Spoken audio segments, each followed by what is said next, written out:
Alors, est-ce que vous êtes inquiet, pardonnez-moi, sur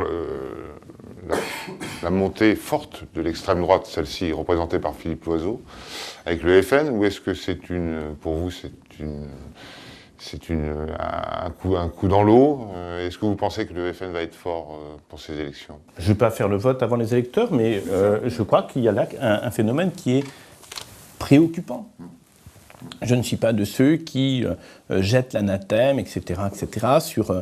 Non, je dis qu'il y a manifestement dans notre pays un certain nombre d'électeurs, de citoyens, qui sont aujourd'hui inquiets par rapport à l'avenir. C'est fort dans la ruralité. C'est fort dans la ruralité. C'est fort pour les femmes et les hommes qui se sentent un peu en décrochage par rapport au progrès et qui se disent la droite n'a pas apporté de solution. La situation s'était aggravée avec M. Sarkozy, le président de la République.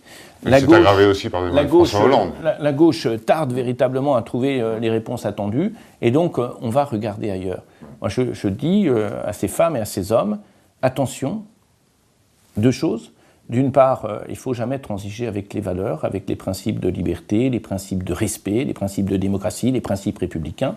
Et deuxième chose, il s'agit d'une élection qui est une élection régionale, dite par rapport à vos préoccupations, qui sont celles de l'emploi, celles de la formation, celles de la solidarité, celles du soutien au pouvoir d'achat des familles, celles de l'aménagement du territoire. Regardez ce que nous faisons pour la ruralité. Il s'agit d'une élection régionale. Et bien par rapport à ces enjeux régionaux, regardez ce que nous avons porté dans les dernières années, dans ce mandat en particulier.